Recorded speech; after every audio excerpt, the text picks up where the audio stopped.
Hey guys, it's Wednesday. I've been looking forward to doing this video for you guys. I know a lot of people have been asking about what fasting fluids we can use to get started, and it's been on my mind all week that I can't wait to get back to Wednesday and put this message out. So first of all, there are many sects or many paths of belief or faiths or cultures when it comes to fasting. So many people want to know what faith or fasting I belong to. So let's just be clear that there's no one right or wrong way to do this. I'm not here to put any one fasting method or any one set of fasting fluids above the other. I'll just tell you what I'm practicing for myself and the gradual journey and what we've been asking our patients to try. And the book that we've used and the ideas that we've used are all what we've learned from reading the books of Dr. Jason Fung. And the easiest book you can get started with is his book with Jimmy Moore called The Complete Guide to Fasting. I think that's an easy read for even somebody who's not from the medical background and is just interested in fasting. You can read that book, it's excellent. So fasting fluids, again we're talking about getting started. Initially you may use some crutches. What is the logic of fasting fluids that have crutches built in is to allow your metabolism to learn that the fuel that my body needs to stay active is not going to come from food, it's going to come from the fats inside my insulin resistant fat stores. So the source of my insulin resistance, we're trying to reverse that with the idea of fasting. We're trying to burn unnecessary unhealthy fat stores. So the body will take some time. People worry, I have to function, I don't want to be cranky at work, I get hangry.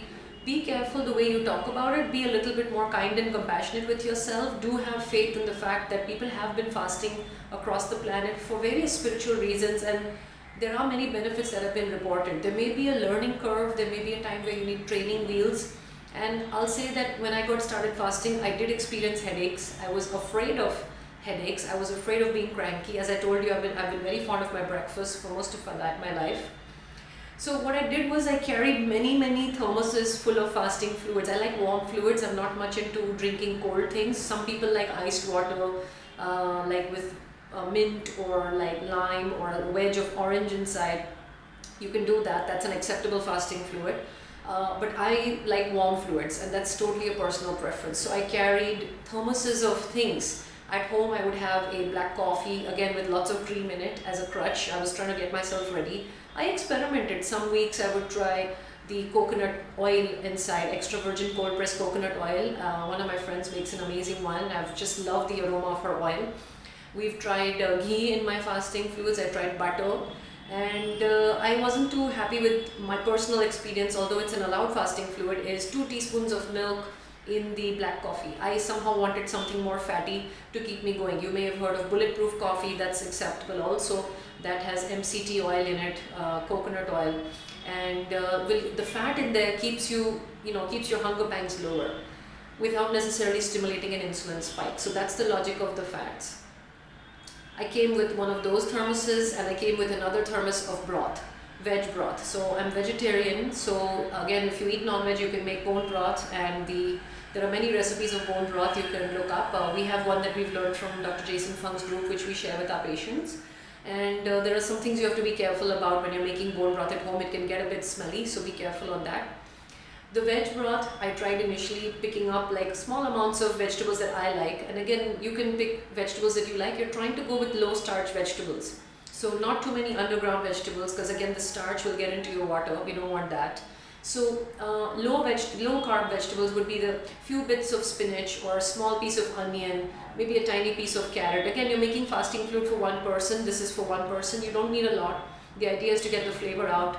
Ginger, garlic, salt, pepper. Boil it up, strain off the vegetables. You don't want to be chewing on the solid vegetables, that will create an insulin response. Even if it's non-veg broth, you don't want pieces of meat in your broth, because again chewing on those proteins or vegetables will start triggering your brain to think you're eating, and that may release some insulin. So to keep it as clean as possible, still to feel like a crutch, you can do the clear broths. Take out the things that you've filtered. If it's vegetables, you can put that into your next meal, somehow put it into the next thing so you're not throwing away good ingredients.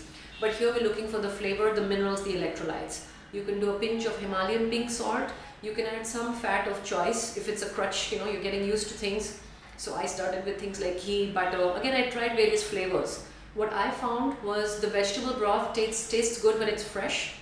but when I would keep it in my thermos and get busy with my day, just mentally knowing it was there also mentally helped me to actually get through the day without necessarily drinking it. It would sometimes go cold in there.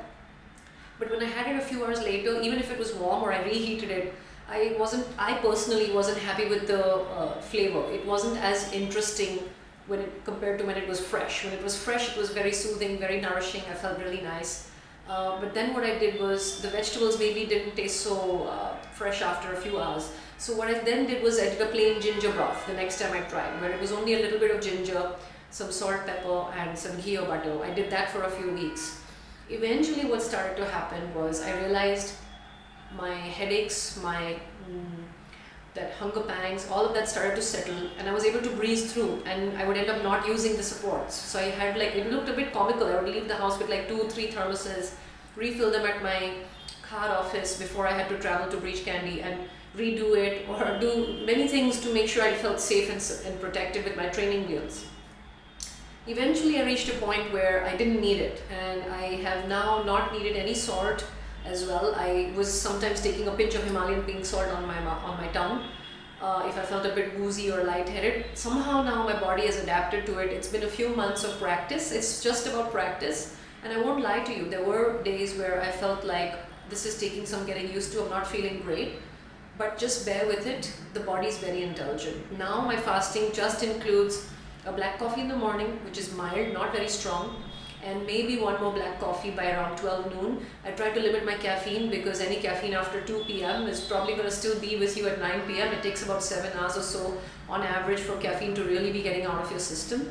So I want a good night's sleep when I'm fasting. And yeah, I'm still working out. Even intense workouts now, even if I've broken out into a major sweat, I'm not needing salt in my fluids anymore. So no cramps, no problems. But it's a gradual process, and you can talk to someone who's supervising your fast to help you get used to it. But good luck, and keep your questions coming about what you want to know about your fasting fluids. I'll talk to you soon. Bye.